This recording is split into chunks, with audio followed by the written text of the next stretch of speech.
Hi viewers, today I've come up with a very interesting topic on how to improve the interpersonal effectiveness between couples. I would say this is a preventative thing to stop these divorces from happening and also to improve the fruitful relationships among couples. So because I've seen a lot in my own relationship circles as well as in my counseling situations that a lot of marriages even break because of poor communication, that to interpersonal communication I would say. And early days you would think like, we didn't have this kind of skill training or something, and even then the relationship actually existed and it was even beautiful. But now why this kind of strained relationship? It's because of lot of the factors which are actually happening around us because of the globalization and because of various things. Actually we could see this kind of downfall in the relationship. So it's very essential that we need to upskill within ourselves even the important soft skills called interpersonal effectiveness skills, so that our relationship can also be thriving and beautiful. Because after all, we are all social animals, and after all, we need a lot of warmth in interpersonal relationships, especially with your spouse, isn't it? So this video is full of very fruitful and also evidence-based tips which you can easily put into use. And if you're finding it very difficult, then probably you need to register for workshops.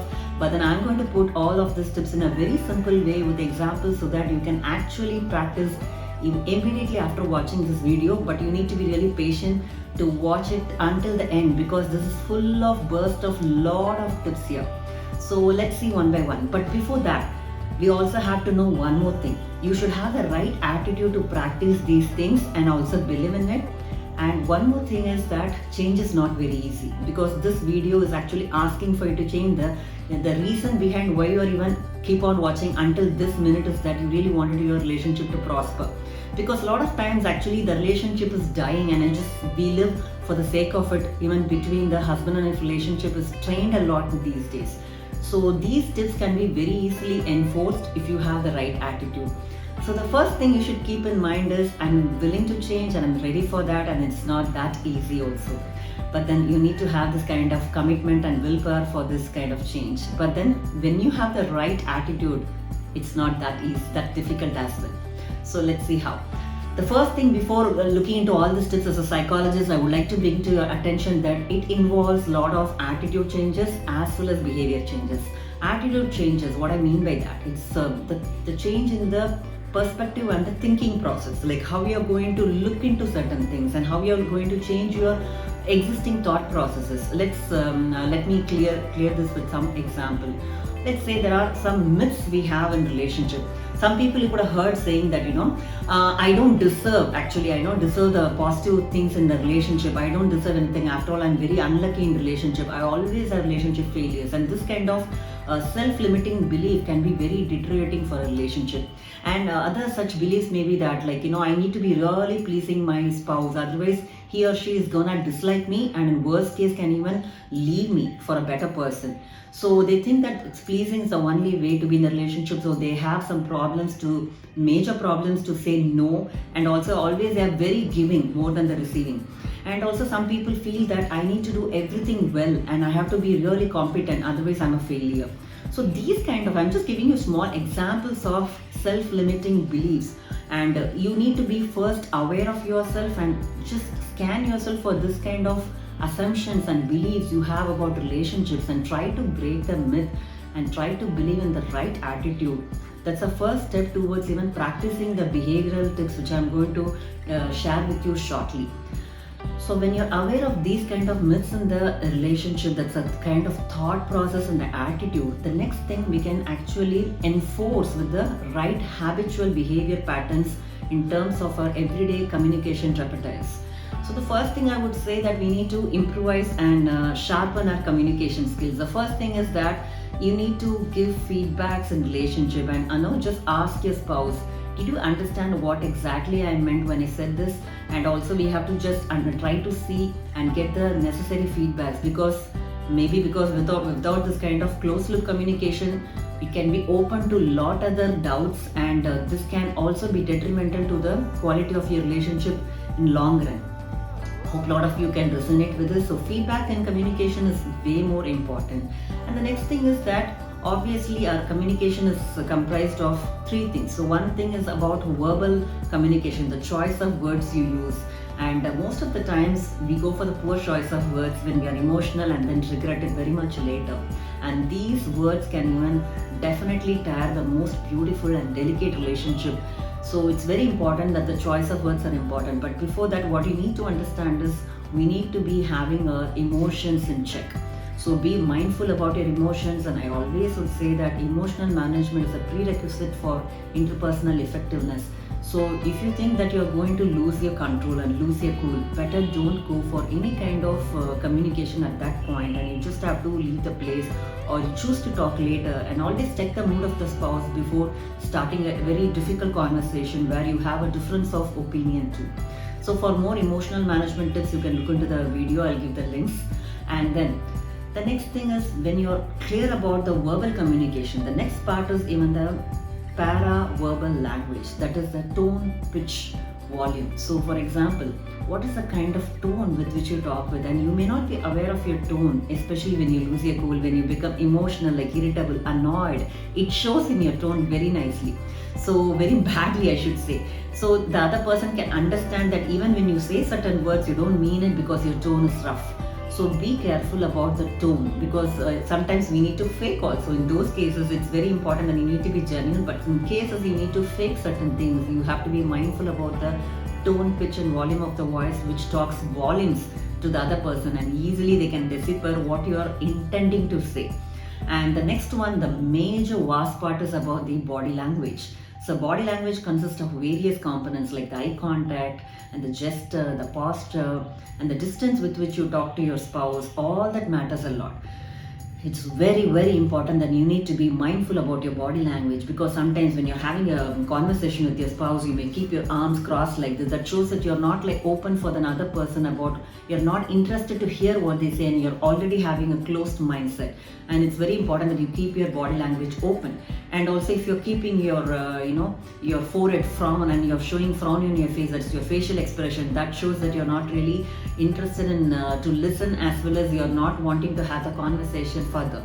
So these small things which your spouse can very easily read through your body language, because it speaks louder than your words. So always action speaks louder than your words. So you need to be really mindful about your eye contact, whether you're having eye contact when you're having a conversation with your spouse, as well as the personal distance with which you talk to the spouse, and also the gestures you use. And are you like keeping your hands tight, are you like open, are you like going away from them, your legs are towards the spouse, or away from it.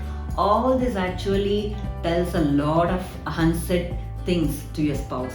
So you need to be mindful and control your body language when you're going to have a tough conversation with your spouse.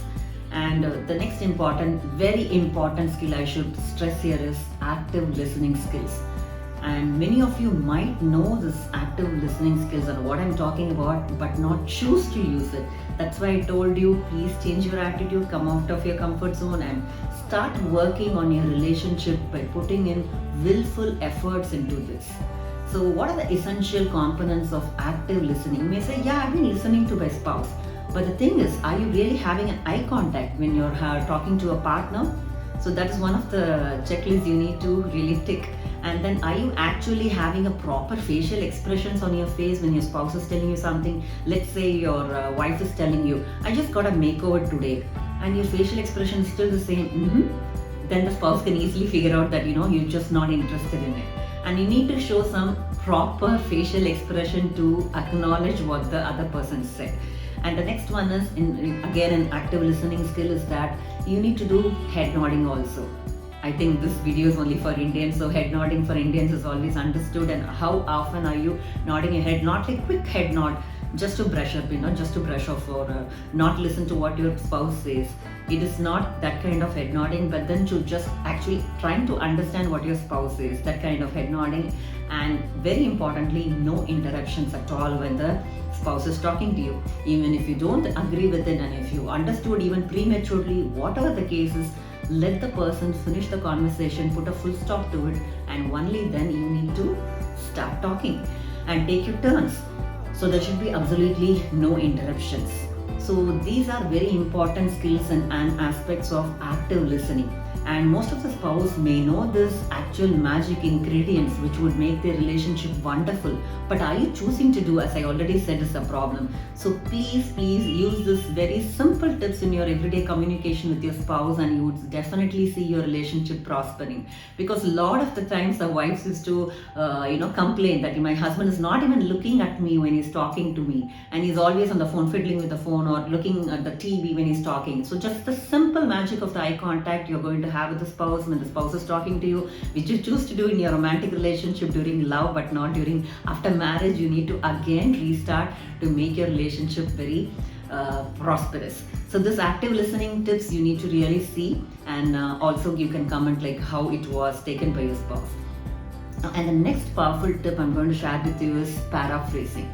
So I don't know whether you've heard of this skill and communication skill. This is a beautiful skill, and it actually bonds you people when you're using this paraphrasing. It's nothing but it's not like parroting or just repeating what your spouse had said. More than that, it's just going to not evaluate also. At the same time, it's not going to say, oh, wonderful idea you gave me. The wife, let's say wife is telling her husband, oh, this restaurant we should go. Oh, it's really great and wonderful. It's not about the evaluation also. It's just about, oh, you think this way, you feel this way. Okay, so it's like listening to the other person non-judgmentally and not evaluating whether the conversation is going in the right sense or not. Just paraphrasing, it gives the other person the sense of feeling understood. They actually are very happy that they are understood by the spouse. So it's very important that when we practice paraphrasing, your spouse really would like to talk to you volumes, because a lot of times sometimes husbands, sometimes wives, they complain me that she or he is not spending quality time with me. But just try this paraphrasing skills. I'm sure your spouse really would want to spend a lot of time with you, because they would really want, all of us want such an understanding partner who is going to really give us their ears fully and also understand and put in their head and give you that kind of acknowledgement through paraphrasing. So that's very important. And one more secret tip I would like to share with you is that you need to validate their emotions and thoughts.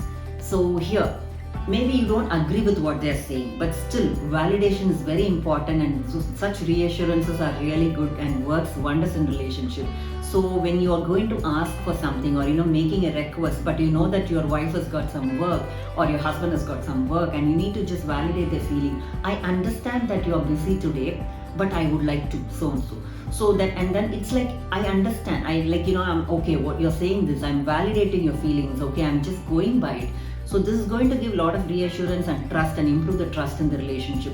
So these golden tips you try to follow, and it's going to be you doing wonders in the relationship.